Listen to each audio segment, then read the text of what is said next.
Hello good morning friends and I hope कि आप अपने सीटेट एग्ज़ाम की प्रिपरेशन बहुत अच्छे से कर रहे होंगे।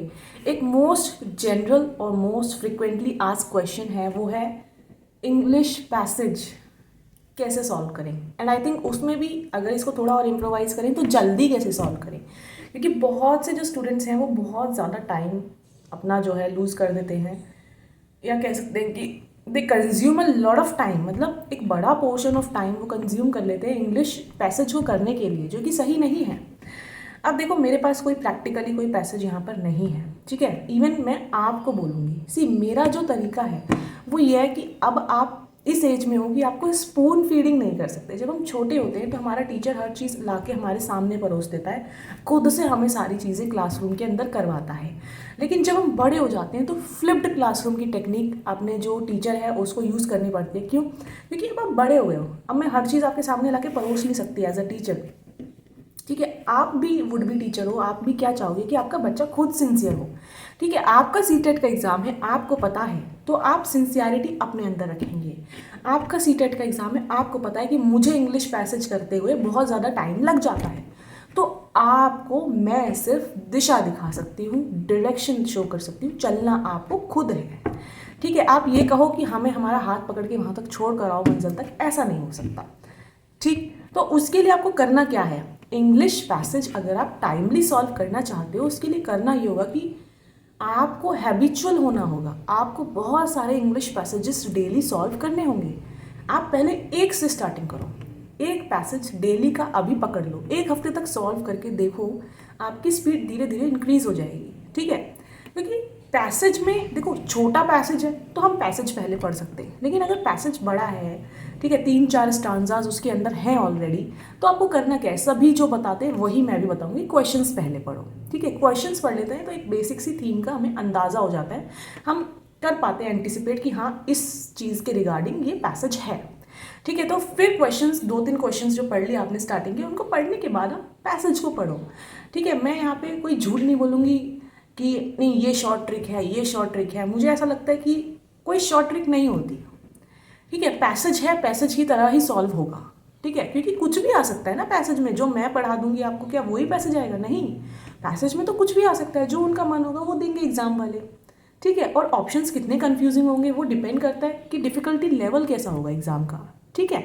तो पैसेज जो भी हो वो आपके ऊपर डिपेंड करता है कि आप कितनी जल्दी से उसको रीड कर लेते हो। आपको स्किमिंग करना आना चाहिए, स्कैनिंग करना आना चाहिए, जो रीडिंग की टेक्निक्स हैं वो आपको आनी चाहिए। वो कैसे आएंगी? Bye practice. जितनी ज़्यादा आप प्रैक्टिस करोगे उतना ज़्यादा ही आप अच्छे से परफेक्टली वो काम को कर पाओगे। भाई हर चीज़ में प्रैक्टिस चाहिए। कुछ भी ले लो, जब हम पहली बार स्कूटी चलाना सीखते हैं, साइकिल चलाना सीखते हैं, तो हम कितनी बार गिरते हैं? क्योंकि प्रैक्टिस नहीं होती। धीरे धीरे धीरे प्रैक्टिस करते चले जाते हैं और हम उसमें परफेक्ट हो जाते हैं, फिर हम रोड्स पे स्कूटी चलाते हैं। ऐसे कितने काम होते हैं। हम लिखना सीखते हैं, हम पढ़ना सीखते हैं, हम बोलना सीखते हैं, हम चलना सीखते हैं, तो प्रैक्टिस से ही तो हम एकदम फ्लुएंट हो जाते हैं ना। तो वही चीज़, अब आप कहो कि मेरे को कोई शॉर्ट ट्रिक बता दो, मुझे तो भाई मेरी थाली में परोस के दे दो, मुझे कोई शॉर्ट ट्रिक चाहिए बस। हर चीज़ का शॉर्टकट नहीं होता है, हर चीज़ का शॉर्टकट नहीं होता है। जो टीचर्स जो यूट्यूब पे ऐसे वीडियोस भी हैं, आई डोंट नो वो क्यों ऐसी वीडियोस बना रहे हैं, ये सिर्फ एक गुमराह करने की बात है, ठीक है। जो जो चीज़ है वो प्रैक्टिस से ही आएगी। आप जितने ज़्यादा इंग्लिश के पैसेजेस डेली में सॉल्व करोगे, सी, और वो भी तब, क्योंकि अब 1 महीना रह गया सीटेट के एग्ज़ाम के लिए, ठीक है।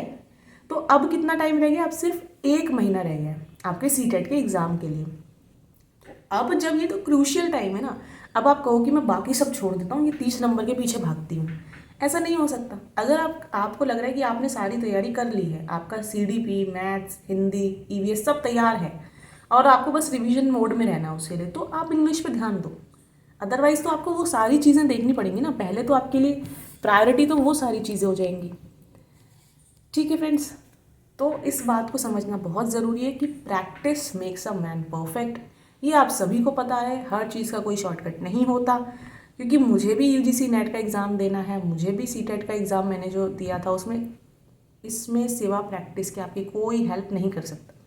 जैसे आप प्रीवियस ईयर क्वेश्चंस को कंटिन्यूअसली कर रहे हो ना डेली में, क्यों? ताकि आपको प्रैक्टिस हो जाए। मैनुअली क्यों कर रहे हो? क्योंकि मैनुअल पेपर है। अगर सीबीटी बेस होता, कंप्यूटर बेस होता, तो आप कंप्यूटर बेस करते ना।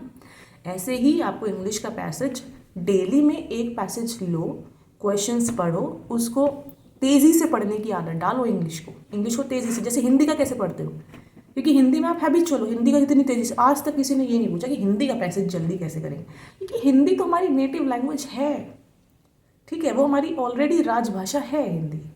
इंग्लिश में हमें डिफ़िकल्टी महसूस होती है, क्यों हम इंग्लिश के पैसेज से रिलेटेड ही क्वेश्चन पूछते हैं, क्योंकि इंग्लिश हमारी, हम हैबिचुअल नहीं है इंग्लिश में, हम इंग्लिश को बहुत जल्दी जल्दी पढ़ नहीं पाते हैं, इसलिए हम अटकते हैं। और पढ़ भी लेते हैं तो बहुत से शब्द ऐसे निकल आते हैं जिनके मतलब ही हमें नहीं पता होते। तो क्यों इंग्लिश में आपको डिफ़िकल्टी फेस करनी ही पड़ेगी, चाहे मैं हूँ, चाहे कोई भी हो जिसको बहुत ज़्यादा डीप नॉलेज है ना इंग्लिश की, बहुत ज़्यादा प्रोफाउंड नॉलेज है, उसको डिफ़िकल्टी नहीं आएगी। लेकिन जो बेसिक पर हैं या बेसिक से थोड़ा सा आगे हैं, जो बिगिनर्स हैं, उनको तो डिफ़िकल्टी आएगी ही आएगी। उनके लिए मैं यही कहूँगी, यही सजेस्ट करूँगी कि आप इंग्लिश के पीछे ही मत भागो, ठीक है। क्योंकि अब आप कहो कि नहीं हमें तो कोई ट्रिक बताओ ही बताओ, तो मैंने बता दे, शॉर्ट ट्रिक कोई है नहीं। सीटेट में इंग्लिश का पैसेज करने की कोई शॉर्ट ट्रिक नहीं है। जैसे आप हिंदी का करते हो वैसे इंग्लिश का करो। हिंदी का कैसे करते हो, फटाफट गए 2-3 क्वेश्चन पढ़े, पता चल गया हिंदी में, अच्छा इस टॉपिक से, हिंदी तो हमारी लैंग्वेज है, हिंदी को तो यूँ पढ़ लेते हैं, सारे अर्थ भी समझ लेते हैं। इंग्लिश में दिक्कत इसलिए आती है क्योंकि हम मीनिंग नहीं समझ पाते, कितने ही वर्ड ऐसे निकल आते हैं पैसेज में जिसका हमें मतलब ही नहीं पता होता। तो दिक्कत ये है, प्रॉब्लम वहाँ है।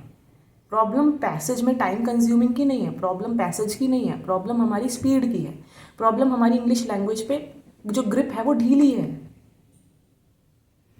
2-3 क्वेश्चन तो अब सीटेट में ऐसे ही आते हैं कि अंडरलाइन वर्ड नाउन है, एडजेक्टिव है, प्रोवर्ब है, प्रपोजिशन है, क्या है, तो ये आपको पता होने चाहिए। पार्ट्स ऑफ स्पीच आपको पता होने चाहिए, ठीक है। 2-3 क्वेश्चन तो ऐसे ही आते हैं। डायरेक्ट पैसेज में से कोई क्वेश्चन नहीं देगा। सीटेट का लेवल हाई हो गया है, मॉडरेट लेवल का हो गया है पेपर, और धीरे धीरे और आगे निकल जाएंगे। अब तो कंफ्यूजिंग ऑप्शंस इतने देने लगे हैं, ठीक है फ्रेंड्स। तो देखो, मैं सिर्फ आपको डायरेक्शन शो कर सकती हूँ, चलना आपको खुद है, मेहनत आपकी खुद की है। हम जो है ना, चाहे कोई भी यूट्यूबर हो, कोई भी टीचर हो, आपको स्पून फीडिंग अब नहीं कर सकते। और जो सच है वो सच है। हो सकता है आपको थोड़ी कुछ बातें यहाँ पे लगें कि हटाओ, क्या देखना, बहुत कड़वा है पर ऐसा नहीं है। जो सच है वो यही है। कोई भी आपको किसी भी तरह की शॉर्ट ट्रिक नहीं बता सकता। जैसे आप हिंदी का पैसेज करते हो वैसे इंग्लिश का पैसेज करते हो, लेकिन प्रॉब्लम वहाँ आ जाती है क्योंकि इंग्लिश हमारी लैंग्वेज नहीं है, इसलिए हमें बहुत सारे शब्दों के मतलब ही नहीं पता होते। तो वहाँ पर हम अटक जाते हैं पढ़ते पढ़ते कि इस शब्द का मतलब क्या है। वहीं हमारी स्पीड स्लो हो जाती है, पढ़ने की स्पीड स्लो ही, मतलब समझ नहीं आया तो कैसे करेंगे पैसेज, ठीक है। तो कोशिश करिए वोकैबुलरी अपनी इम्प्रूव करी जाए, और भी बहुत सारी चीज़ों पर काम करना पड़ेगा। लेकिन अब 1 महीने में आप सोचो कि मैं इंग्लिश पर टाइम लगा दूँ, मैं 30 नंबर को प्रायोरिटी दे दूँ, तो बाकी के 120 नंबर ख़त्म हो जाएंगे आपके, ठीक है। फिर क्वालिफाई करने में थोड़ी सी प्रॉब्लम हो सकती है। आपके 120 नंबर पक्के हैं, मुझे पता है मेरे 120 नंबर पक्के हैं, ये बिल्कुल तैयार हैं, बस रिवीजन करना है। तो आप इन 30 नंबर पे फोकस करो इंग्लिश वाले, ठीक है फ्रेंड्स। तो आई होप कुछ ना कुछ यहाँ से क्लैरिटी आई होगी। किसी भी, देखो, हर चीज़ की ना शॉर्ट ट्रिक नहीं होती, तो इस चीज़ को अपने दिमाग में रखो। और ये एक्सेप्ट करना बहुत ज़रूरी है। मैं खुद कहती हूँ, कितने ही पैसेजेस ऐसे होते हैं, मैं खुद गेस वर्क करके आती हूँ, मुझे भी नहीं पता होता कितनी वोकैबुलरी डिफरेंट दे देते हैं, नहीं समझ आता, मतलब थोड़ा बहुत जो लगता है इंट्यूशन से वो कर देती हूँ फिर उस टाइम पे, ठीक है फ्रेंड्स। आई होप आपको कुछ चीज़ें यहाँ से क्लैरिटी मिली होगी। आपको सिंसियरिटी की ज़रूरत है, डेडिकेशन की ज़रूरत है, पैशन की ज़रूरत है, और ज़रूरत है काम करने की, ठीक है friends. Bye bye, take care, have a good day.